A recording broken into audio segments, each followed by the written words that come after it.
स्वागत है दोस्तों आपका परीक्षा कोचिंग सेंटर के यूट्यूब चैनल पर। आज की वीडियो में हम बात करेंगे ज्योग्राफी के ब्रह्मास्त्र सीरीज के एसएक्यू के पार्ट 2 के बारे में। इसके पिछले वीडियो में हम लोगों ने ब्रह्मास्त्र के एसएक्यू यानी शॉर्ट आंसर क्वेश्चन के पहले वीडियो को हमने देखा था। अगर आपने उस वीडियो को अभी भी नहीं देखा है तो ऊपर दिए गए आई बटन पर क्लिक करके उस वीडियो को आप देख सकते हैं। और अगर इसके पहले वाले आपने एमसीक्यू वाले किसी भी सीरीज़ को नहीं देखा, चाहे हिंदी, हिस्ट्री या फिर आपने ज्योग्राफी के किसी भी एमसीक्यू वाले सीरीज़ को नहीं देखा है, तो इसका भी लिंक आपको डिस्क्रिप्शन बॉक्स में दिया गया है, आप उसे भी जाकर देख सकते हैं। और अगर आपने नहीं देखा है तो जल्दी से जाकर जरूर से जरूर देख लीजिए, क्योंकि उसको देखने के बाद ये आपके लिए और ज़्यादा आसान होने वाला है। कहते हैं ना, वो एक पहली कदम है, उस पहले कदम पे आप पाँव रखोगे तो ये वाला कदम जब रखोगे, इस पे कदम रखोगे या इसको समझना शुरू करोगे तो ये आपके लिए और ज़्यादा आसान हो जाएगा। और आप सभी को मैं बधाई देना चाहता हूं कि हमारा जो चैनल है, इस चैनल ने बहुत जल्द ही 1000 जो सब्सक्राइबर है उसको कंप्लीट कर लिया। आप सभी के धन्यवाद, आप सभी को बहुत बहुत धन्यवाद, जिनके वजह से हमारा जो चैनल है वो बहुत जल्द मोनेटाइजेशन में करीब पहुंच चुका है। ये बहुत जल्द ही और आगे बढ़ेगा और आपका ऐसे ही अगर सपोर्ट रहा तो हम लोग और आगे कुछ ना कुछ आपके लिए करते रहेंगे। ठीक है, तो जल्दी से आते हैं अब अपने स्क्रीन के ऊपर। और आज का हमारा जो पहला वीडियो है वो है इस तरह से, ब्रह्मास्त्र का पार्ट 2 का पहला वीडियो है। इस तरह से बोला जा रहा है, भारत का सर्वेक्षण विभाग यानी सर्वे ऑफ इंडिया का प्रमुख कार्यालय कहाँ स्थित है? Where is the headquarter of survey located? Answer होगा हमारा देहरादून। देहरादून में सर्वे ऑफ इंडिया, इंडिया का जो सर्वे होता है उसका जो हेडक्वार्टर है वो देहरादून में स्थित है। अगला क्वेश्चन है हमारा कि जीपीएस का पूरा नाम क्या है? What is the full name of GPS? GPS का पूरा नाम होता है ग्लोबल पोजिशनिंग सिस्टम। इसको आपको इंग्लिश के जो स्पेलिंग है इसके साथ आपको याद करके रख लेना है। अगर नहीं होता है तो बहुत बार आप क्या कर सकते हो, इसको हिंदी में भी लिख सकते हो, कोई दिक्कत नहीं है। बस थोड़ा सा इंप्रेशन जो है टीचर के सामने वो खराब हो जाएगा, पर आपको इंग्लिश में लिखोगे तो ही बहुत अच्छा होगा आपके लिए। अगला क्वेश्चन है, भू सर्वेक्षण के बाद विधि पूर्वक तैयार किए गए मानचित्र को क्या कहते हैं? विधि पूर्वक तैयार किए गए मानचित्र को क्या कहा जाता है? What is name of the maps which are prepared after survey of the land? तो हमारा जो आंसर होगा वो होगा स्थलाकृतिक मानचित्र, टोपोग्राफिकल मैप। ऐसे मैप है जो भूमि के सर्वेक्षण के बाद अच्छे तरीके से इसको मापने जोखने के बाद इनका निर्माण किया जाता है। चौथा नंबर क्वेश्चन है हमारा, राष्ट्रीय राजमार्ग का रख रखाव किस विभाग के द्वारा होता है? By which department national highways are maintain? तो हमारा जो आंसर होगा वो होगा राष्ट्रीय राजमार्ग के रख रखाव केंद्रीय सार्वजनिक निर्माण विभाग के द्वारा होता है। किसके द्वारा? केंद्रीय सार्वजनिक निर्माण विभाग के द्वारा होता है। अगला क्वेश्चन है हमारा 5 नंबर क्वेश्चन है, दिल्ली और मुंबई के अंतर्राष्ट्रीय हवाई अड्डों का नाम लिखिए। दिल्ली का हवाई अड्डा का भी नाम लिखना और मुंबई के अंतर्राष्ट्रीय हवाई अड्डा का भी नाम लिखना है। तो आंसर होगा हमारा, दिल्ली का जो अंतर्राष्ट्रीय हवाई अड्डा है वो है इंदिरा गांधी अंतर्राष्ट्रीय हवाई अड्डा, और जो मुंबई का जो हवाई अड्डा है उसका नाम है छत्रपति शिवाजी अंतर्राष्ट्रीय हवाई अड्डा। अगला क्वेश्चन है हमारा क्वेश्चन नंबर 6 है, भारत के सबसे बड़े समाचार संगठन का नाम लिखिए। Name the largest news organisation of India. तो आंसर है हमारा press trust of India, PTI. यह भारत का सबसे बड़ा समाचार संगठन है जो नई दिल्ली में स्थित है। कभी कभी पूछा जाता है कहाँ स्थित है, तो इसका आंसर है नई दिल्ली, यह नई दिल्ली में स्थित है। अगला क्वेश्चन है हमारा क्वेश्चन नंबर 7, किस परिवहन व्यवस्था के में स्वर्णिम चतुर्भुज शब्द का प्रयोग किया जाता है? In which transport system the term golden quadrilateral is used? In which transport system the term golden quadrilateral is used? तो आंसर होगा हमारा सरल परिवहन। सरल परिवहन में ही हम लोग स्वर्णिम चतुर्भुज शब्द का प्रयोग करते हैं। अगला क्वेश्चन हमारा क्वेश्चन नंबर 8 है, भारत के एक कर मुक्त बंदरगाह का नाम लिखिए। ऐसा बंदरगाह जहाँ पे कर मुक्त है, कोई कर नहीं लगता है। तो आंसर है हमारा कांडला। कांडला में कोई कर, कोई टैक्स नहीं लगता है, एक ऐसा बंदरगाह। 9 नंबर क्वेश्चन है, किस शहर को भारत का मैनचेस्टर कहा जाता है? तो इसका आंसर होगा अहमदाबाद। अहमदाबाद को भारत का मैनचेस्टर कहा जाता है। इसके पहले बहुत बार हमने इस क्वेश्चन को सॉल्व किया और बार बार क्वेश्चन का आने का मतलब है कि जितना बार आ रहा है उतना ज़्यादा ही ये इंपॉर्टेंट है, तो इसको और अच्छे से आपको याद कर लेना चाहिए। किस शहर को, अगला क्वेश्चन है हमारा, किस शहर को उत्तरी भारत का मैनचेस्टर कहा जाता है? इसके पहले हम लोग देखे थे ना, एक दक्षिण भारत का मैनचेस्टर भी था जिसका नाम हम लोग पढ़े थे कोयम्बतूर, और इस बार पूछा जाए उत्तरी भारत का मैनचेस्टर कौन है? Which city is called the Manchester of north India? तो हमारा जो आंसर होगा वो होगा कानपुर। नॉर्थ इंडिया का जो मैनचेस्टर वो होगा कानपुर। तो इस तरह से दोस्तों हमने 10 क्वेश्चन का आंसर समझ लिया है, सॉल्व कर लिया है। अगर आपको ये वीडियो पसंद आया तो जल्दी जल्दी इस वीडियो को लाइक कीजिए और चैनल को सब्सक्राइब कीजिए और ऐसे ही हमारा सपोर्ट करते रहिए। हम आपसे चाहेंगे कि इस वीडियो को आप उन बच्चों तक भी जरूर पहुंचाने का प्रयास करें जिनके पास पढ़ाई करने के लिए वो सोर्स नहीं है, जिस सोर्स से वो अपने परीक्षा को अच्छे तरह से दे सकते हैं। ठीक है, अगला क्वेश्चन है हमारा क्वेश्चन नंबर 11, उसको देख लें। दो प्रधान ज्वारों या दो गौण ज्वारों के बीच समय का अंतर कितना रहता है? What is the exact difference of time between two primary और टू सेकेंडरी टाइड्स? एमपी 2017 में आया हुआ ये क्वेश्चन है और इसका आंसर होगा हमारा दो प्रधान और दो गौण ज्वार। अगर दो प्रधान और दो गौण ज्वार पूछेगा तो पूरा पर ये एक दिन से ज़्यादा का समय ले लेगा। इसका आंसर होगा हमारा 24 घंटे और 52 मिनट का समय। ये अंतर होता है दो प्रधान और दो गौण ज्वारों के बीच का। अगला क्वेश्चन है हमारा 12 नंबर क्वेश्चन।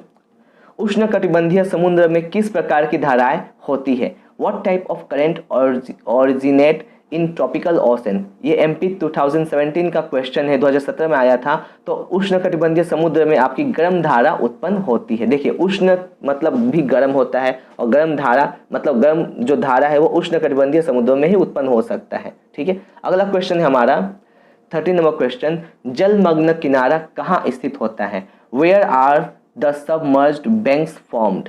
एमपी 2017 का आया हुआ क्वेश्चन है ये और हमारा आंसर होगा तटीय भूमि में निर्मित होता है। क्वेश्चन नंबर 14 है हमारा, एक रेडियोधर्मी अवशिष्ट का नाम लिखिए। Name one radioactive waste. तो एमपी 2018 में आया हुआ ये क्वेश्चन है और इसका आंसर होगा थोरियम। थोरियम एक तरह का रेडियोधर्मी अवशिष्ट का नाम है। अगला क्वेश्चन है 15 नंबर क्वेश्चन। प्लास्टिक किस प्रकार का अवशिष्ट पदार्थ है? What type of waste material is plastic? ये एमपी 2017 का क्वेश्चन है। तो इसका हम लोग आंसर देंगे कृत्रिम और अविघटनीय। कृत्रिम का मतलब होता है जिसको मनुष्यों ने बनाया है, अविघटनीय का मतलब होता है जिसको हम लोग तोड़ फोड़ नहीं सकते, जिसको अलग नहीं किया जा सकता, उसको अविघटनीय कहेंगे। अगला क्वेश्चन है क्वेश्चन नंबर 13 हमारा। केरल तट पर खारे पानी की झील को स्थानीय भाषा में क्या कहा जाता है? What is the local name of the lagoons in Kerala coast? MP 2020 का क्वेश्चन है ये और इसका आंसर होगा कयाल। कयाल कहा जाता है केरल तट पे पाए जाने वाले खारे पानी की झीलों वाले लगूनों को। क्वेश्चन नंबर 17 हमारा इस प्रकार है। सहारा बालूकामय मरुस्थल को किस नाम से जाना जाता है? What is the name of sandy desert in Sahara? तो हमारा जो आंसर होगा वो होगा अर्ग। और ये एमपी 2018 में आया हुआ क्वेश्चन है, आपको बताना ना पड़े, आप इस बात पे भी ध्यान दीजिए, गौर कीजिए कि ये किस तरह का कब आया हुआ क्वेश्चन है। अर्ग है ये इसका आंसर। अगला क्वेश्चन देखेंगे हम लोग 18 नंबर क्वेश्चन। पश्चिमी घाट के पर्वत श्रेणी में दक्षिणी दर्रे का नाम क्या है? Name the southern most mountain pass of western Ghats. MP 2020 का आया हुआ क्वेश्चन है और इसका आंसर होगा पाल घाट। ठीक है, 19 नंबर क्वेश्चन है हमारा जो कि इस बार के लिए और भी ज़्यादा इंपॉर्टेंट हो जाता है। देखिए इसके ऊपर स्टार भी लगा हुआ है। पश्चिमी हिमालय के एक दर्रे और पूर्वी हिमालय के एक दर्रे का नाम लिखिए। एक दर्रे का नाम लिखना है। Name one mountain pass of the western Himalaya and one mountain pass of the eastern Himalaya. पूर्वी और पश्चिमी दोनों हिमालयों का दर्रा का नाम बताना है। तो पश्चिमी हिमालय के दर्रे यानी गोमल, मरकान, खैबर और बोलन है और पूर्वी हिमालय का जो दर्रा है वो जेलेपला और नाथुला है। ठीक है, दर्रा क्या होता है? तो दर्रा एक रास्ता होता है पहाड़ों के बीच से जिससे कि लोग एक जगह से दूसरी जगह पहाड़ों को पार करके आ जा सकते हैं। अगला क्वेश्चन है हमारा 20 नंबर क्वेश्चन। भारत का सबसे ऊंचा पर्वतीय दर्रा कौन है? Name the highest mountain pass in India. ये एमपी 2017 में आया हुआ क्वेश्चन है। तो खारदंडला या मानादर्श ये भारत का सबसे ऊंचा पर्वत दर्रा है। पर्वत दर्रा यानी पर्वत से होकर गुजरने वाला रास्ता, दो पर्वतों के बीच का रास्ता बोलेंगे खासकर। 21 नंबर क्वेश्चन। तो दोस्तों इस तरह से हमने 20 क्वेश्चन को सॉल्व कर लिया। तो आपको कैसा लग रहा है वीडियो सॉल्व करके? कैसा आप महसूस करें? आपको कितने क्वेश्चन पहले से याद हैं, कितने क्वेश्चन अभी आपको वीडियो देखकर याद हुई? कमेंट करके जरूर बताइएगा। आपसे हम ये कमेंट का इस क्वेश्चन का आंसर जरूर लेना चाहेंगे ताकि हमें और हिम्मत मिले ऐसे वीडियोस को बनाने में। हम भी तो जानना चाहते हैं ना कि आपको हमारे वीडियो से कितना लाभ होता है। देखिए 21 नंबर क्वेश्चन है हमारा। हमारे देश के कितने प्रतिशत भाग पर वन है? What is the percentage of forest cover area in our country? ये 23.81% भाग पर हमारा जो है जंगल यानी वन पाए जाते हैं। अगला क्वेश्चन है हमारा 22 नंबर क्वेश्चन। सुंदरबन डेल्टा के प्रमुख वृक्षों का नाम लिखिए। Name the major trees of Sundarban delta region. Answer होगा हमारा सुंदरबन के डेल्टा के प्रमुख वृक्ष तार, सुंदरी, गोरान, केवड़ा और नारियल है। अगला क्वेश्चन है हमारा 23 नंबर क्वेश्चन। भारत का कौन राज्य ज्वार का सबसे बड़ा उत्पादक राज्य है? ज्वार एक तरह का फसल है, अनाज है। Which state of India is largest production of jowar? तो वहाँ जो आंसर होगा वो होगा महाराष्ट्र। महाराष्ट्र में सबसे अधिक ज्वार का उत्पादन किया जाता है। अगला क्वेश्चन है हमारा 24 नंबर क्वेश्चन। भारत का सबसे बड़ा चावल उत्पादक राज्य कौन सा है?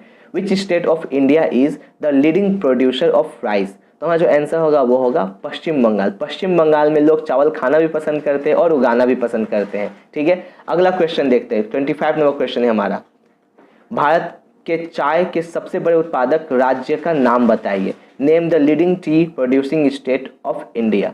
तो भारत का सबसे बड़ा चाय उत्पादक राज्य जो है वो आसाम है। आसाम में सबसे ज़्यादा चाय का उत्पादन किया जाता है। और अगर ये क्वेश्चन पूछा जाए प्रति हेक्टेयर में, तो इसका आंसर आपको कमेंट बॉक्स में कमेंट के जरिए देना है। 26 नंबर क्वेश्चन है हमारा। बॉल व्हील सामान्यतः किस फसल में लगते हैं? Name in which crop ball wheel is normally attached? तो आंसर होगा हमारा कपास में। 27 नंबर क्वेश्चन है हमारा। भारत के किस राज्य का जूट के उत्पादन में पहला स्थान है? जूट के उत्पादन में भारत का कौन सा राज्य सबसे पहले है? Which state in India is the leading producer of jute? तो आंसर होगा हमारा पश्चिम बंगाल। यहाँ का जो भारत में लगभग 60% जूट जो है वो पश्चिम बंगाल से ही उत्पन्न होकर जाता है। अगला क्वेश्चन है हमारा। दक्षिण भारत का एक प्रमुख कहवा उत्पादक क्षेत्र का नाम बताइए। कहवा यानी coffee. Name one major coffee producing region of south India का। तो आंसर होगा हमारा भारत का एक प्रमुख कहवा उत्पादक क्षेत्र कर्नाटक का चिकमंगलूर जिला है। अगला क्वेश्चन देखते हैं। 29 नंबर क्वेश्चन है। किस फसल को सुनहला रेशा कहा जाता है? Which crop is called the golden fibre? तो आंसर होगा हमारा जूट। जूट जो होता है वह सुनहरे कलर का आता है, दिखता है, और इसको सुनहरा रेशा भी कहा जाता है। अगला क्वेश्चन है 30 नंबर क्वेश्चन। भारत का केंद्रीय गेहूं अनुसंधानशाला कहाँ स्थित है? Where is the central wheat research station of India located? और आंसर होगा हमारा भारत की केंद्रीय गेहूं अनुसंधानशाला पूसा यानी नई दिल्ली में स्थित है। ठीक है, पूसा में गेहूं का जो एक अनुसंधानशाला है। अगला क्वेश्चन 31 नंबर क्वेश्चन है। किस पर्वत की स्थिति के कारण पश्चिमी तटीय मैदान में प्रचुर वर्षा होती है? Due to location of which mountain western coastal plain receives plenty of rainfall? अधिकतर वर्षा होती है। तो आंसर होगा हमारा पश्चिमी घाट पर्वत की स्थिति के कारण। पश्चिमी घाट पर्वत की स्थिति के कारण से क्या होता है? तटीय मैदान में, पश्चिमी तटीय मैदान में वर्षा होती है, बहुत ज़्यादा वर्षा होती है। 32 नंबर क्वेश्चन है हमारा। उत्तरी भारत में शीत ऋतु में किन चक्रवातों से वर्षा होती है? Which cyclone bring water rainfall in northern India? तो जो आंसर होगा वो होगा शीतोष्ण कटिबंधीय चक्रवातों से। अगला क्वेश्चन है 33 नंबर क्वेश्चन है। मानसूनी वर्षा सबसे पहले कहाँ होती है? Where does first monsoon rain arrive?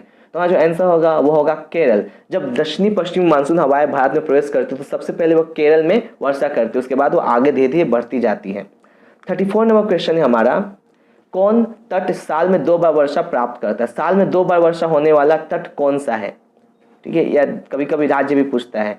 तो हमारा जो तट है वो ऐसा तट जो जहाँ साल में 2 बार वर्षा होती है, उस तट का नाम है कोरोमंडल तट, और राज्य का नाम आपको कमेंट करके बताना है।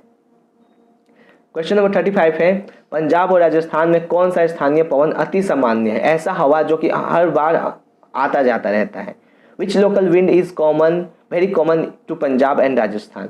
तो ये बहुत ही आसान सा आंसर आपको दिख रहा होगा यहाँ पे। ऐसा स्थानीय हवा, इस स्थानीय हवा को हम लोग आंधी के नाम से जानते हैं। नॉर्मली वहाँ पे आंधी आती रहती है। ठीक है, इसका कोई समय फिक्स नहीं है। अगला क्वेश्चन देखते हैं। 36 नंबर क्वेश्चन है हमारा। ग्रीष्म ऋतु में उत्तरी भारत में प्रवाहित होने वाली उष्ण और शुष्क वायु का क्या नाम है? उष्ण और शुष्क वायु, जब भी इसका नाम आएगा जो कि उत्तरी भारत में प्रवाहित हो रही है, उसका नाम है लू। ठीक है, 37 नंबर क्वेश्चन है हमारा। कौन वायु मुख्यतः भारत की जलवायु को नियंत्रित करती है? ऐसी हवा जो भारत की जलवायु को नियंत्रित कर रही है। Which wind mainly controls the climate of India? हमारा जो आंसर होगा वो होगा मानसून हवा। मानसून हवा भारत की पूरी जलवायु को संपूर्ण रूप से कंट्रोल करती है, इसीलिए तो भारत की जलवायु को दक्षिण पश्चिमी मानसूनी या मानसूनी जलवायु भी कहा जाता है। क्वेश्चन नंबर 38 है, जब उष्ण एवं शीतल सागरीय धाराएं आपस में मिलती है तो किस प्रकार की मौसमी दृश्य विद्यमान रहती है? जब गर्म और ठंडा जो सागर की धारा आपस में टकराती है तो हम लोग पहले पढ़े कि इसके टकराने से एक घना कोहरा उत्पन्न होता है, तो आंसर भी हमारा यही होगा कि कोहरा छाया रहता है और इस कोहरे को कहीं कहीं पे हिम दीवार भी कहा जाता है। अगला क्वेश्चन 39 नंबर क्वेश्चन है हमारा, भारत के मैदानी भाग में किस प्रकार की मिट्टी पाई जाती है? मैदानी भाग में ध्यान दीजिएगा, मैदानी भाग में किस प्रकार की मिट्टी पाई जाती है? What type of soil is found in the Great Plains of India? तो आंसर होगा हमारा जलोढ़ मिट्टी, एलुवियल सॉइल मैदानी भागों में पाई जाने वाली मिट्टी है। क्वेश्चन नंबर 40 है हमारा, बलुई मिट्टी का मुख्य क्षेत्र नहीं है, कहीं है, कौन सा क्षेत्र बलुई मिट्टी का मुख्य क्षेत्र है? Where is the main area of sandy soil? Thar का जो राजस्थान का जो थार का मरुस्थल है वो बलुई मिट्टी का सबसे बड़ा स्रोत है। ठीक है, अगला क्वेश्चन देखते हैं 41 नंबर क्वेश्चन, स्तरीय अपरदन के कारक के नाम बताइए।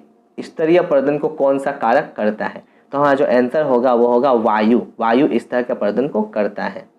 अगला क्वेश्चन है 42 नंबर क्वेश्चन, भारतवर्ष में कहवा की मिट्टी कहाँ पाई जाती है? कहवा के लिए मिट्टी किस राज्य में या किस तरफ पाई जाती है अधिकतर? Where do you find coffee soil in India? तो आंसर होगा हमारा कर्नाटक राज्य। कर्नाटक राज्य में कहवा के लिए उपयुक्त मिट्टी पाई जाती है, काली मिट्टी पाई जाती है। अगला क्वेश्चन है हमारा 43 नंबर क्वेश्चन, भारत के किस क्षेत्र में लेटराइट मिट्टी पाई जाती है? In which region of India are the laterite soil found? तो आंसर होगा हमारा लेटराइट मिट्टी छोटा नागपुर के पठार के समीपवर्ती भागों में, असम की घाटी के दक्षिणी भाग, पूर्वी तथा पश्चिमी घाटों में पाई जाती है। ये वो क्षेत्र है जहाँ पर छोटा नागपुर के पठारी भाग वो क्षेत्र है जहाँ पर लेटराइट मिट्टी अधिकतर मात्रा में पाई जाती है। अगला क्वेश्चन है हमारा क्वेश्चन नंबर 44, रेगुर मिट्टी का प्रदेश कहाँ स्थित है? किस स्थान पर रेगुर मिट्टी का प्रदेश स्थित है? या भारत के किस भाग में काली मिट्टी पाई जाती है? तो आंसर होगा दक्षिण के पठार के लावा प्रदेश, जिसको महाराष्ट्र राज्य में देखा जाता है, में रेगुर मिट्टी का क्षेत्र स्थित है। अगला क्वेश्चन है 45 नंबर क्वेश्चन है हमारा, लखनऊ किस नदी के तट पर स्थित है? On which river does Lucknow stand? तो आंसर होगा हमारा गोमती। गोमती नदी के तट पर लखनऊ शहर स्थित है। अगला क्वेश्चन है 46 नंबर क्वेश्चन है, सांभर झील किस राज्य में स्थित है? सांभर झील किस राज्य में स्थित है? तो आंसर होगा हमारा सांभर झील राजस्थान राज्य में स्थित है। एक तरह का झील है जो काफी फेमस है। 47 नंबर क्वेश्चन, गंगा का उद्गम स्थान कहाँ है? तो गंगा का उद्गम स्थान गंगोत्री और स्थान बोला जाए तो गौमुख स्थान है। गंगा का जो उद्गम होता है वो गंगोत्री नाम के ग्लेशियर से होता है, तो वो उसका उद्गम का स्रोत हो गया, और स्थान बोला जाए तो यहाँ पे गौमुख उसका स्थान हो गया। तो हम लोग एक तरह से दोनों का आंसर एक बार में याद रखेंगे कि गंगा गंगोत्री नामक या गौमुख नामक स्थान से उत्पन्न होती है। गंगोत्री के बाद में ब्रैकेट में अगर हम गौमुख लिख देते हैं तो इससे क्या होता है, दोनों क्वेश्चन का आंसर एक साथ जुड़ा होता है, स्थान और आपका स्रोत दोनों जुड़ा रहता है, इससे दिक्कत नहीं होगी। अगला क्वेश्चन देखते हैं 48 नंबर क्वेश्चन, किस नदी को दक्षिण की गंगा कहा जाता है? Which river is called the Ganga of the Deccan? जो गंगा नदी होती है वो तो एक ही होती है उत्तरी भारत में, लेकिन दक्षिण भारत में भी एक नदी है जिसको हम लोग गंगा नदी के नाम से जानते हैं, और उस नदी का नाम हम लोग गोदावरी के नाम से जानते हैं। इसको दक्षिण भारत की सबसे पवित्र नदी या गंगा भी कहा जाता है। अगला क्वेश्चन है 49 नंबर क्वेश्चन, धुआंधार प्रपात कहाँ स्थित है? धुआंधार वाटरफॉल कहाँ स्थित है? तो आंसर होगा हमारा, नदी का नाम पूछा जा रहा है, आंसर है नर्मदा नदी पर। 50 नंबर क्वेश्चन है हमारा, इस तरह से 50वां क्वेश्चन है, राजस्थान की एकमात्र नदी का नाम लिखिए। ऐसा नदी जो राजस्थान में एकमात्र रूप से बहती है, तो उस नदी का नाम है लूनी नदी, और ये भी नदी बहते हुए खाड़ियों में नहीं मिलती बल्कि ये कच्छ के रण में जाकर समाप्त हो जाती है, अंतर्वाहिनी नदी ही है ये। और अंतिम क्वेश्चन आज के वीडियो सीरीज का होगा हमारा, अंतिम क्वेश्चन है 51 नंबर क्वेश्चन है, भारत की सबसे बड़ी नदी घाटी कौन है? What is the biggest river basin of India? और सबसे बड़ा जो नदी घाटी है, बहुत से बच्चे इसमें गलत आंसर देते हैं, वो कहते हैं कि गंगा नदी ही तो होगी, पर ऐसा नहीं है। नदी घाटी जो है, नदी का जो बेसिन है वो सबसे बड़ा है गोदावरी नदी का, ठीक है। तो आंसर होगा गोदावरी नदी का बेसिन भारत में सबसे बड़ा नदी घाटी बेसिन है। तो इस तरह से दोस्तों हम लोगों ने इस वीडियो सीरीज़ को भी कंप्लीट किया। आशा करते हैं कि आपको हमारा जो ये वीडियो है और हमारा जो काम है आपको बहुत पसंद आया होगा। अगर हमारा काम आपको पसंद आ रहा है तो आप हमारे वीडियो को लाइक कीजिए, हमारे चैनल को सब्सक्राइब कीजिए और हमारे वीडियो को कोशिश कीजिए कि दूर दूर तक ऐसे बच्चों तक पहुंचा सके जिन बच्चों के पास सही मायने में इस वीडियो की बहुत ज़्यादा ज़रूरत है। और आपका बहुत बहुत धन्यवाद हमारा सपोर्ट करते रहने के लिए। ऐसे ही हमारा सपोर्ट करते रहिए। मिलते हैं आपसे हम अपने नेक्स्ट वीडियो में। अगर किसी तरह का आवश्यकता हो, किसी तरह की ज़रूरत हो तो आप हमसे जुड़ सकते हैं हमारे चैनल के साथ। आप हमें हमारे नंबर पर मैसेज भी कर सकते हैं जो कि आपको उपलब्ध कराया गया है, या आप हमें इंस्टाग्राम और टेलीग्राम पे ज्वाइन भी कर सकते हैं, जिससे क्या होगा कि आपकी हमारी जो मीटिंग्स है या बातें हैं वो अक्सर होती रहेगी। और अगर किसी तरह का क्वेरी होगा तो आप वहाँ पे हमसे डिस्कस भी कर सकते हैं। तो तब तक के लिए मिलते हैं आपसे नेक्स्ट वीडियो में, जहाँ से हम अगले वीडियो के बारे में बात करेंगे। जय हिंद और जय भारत।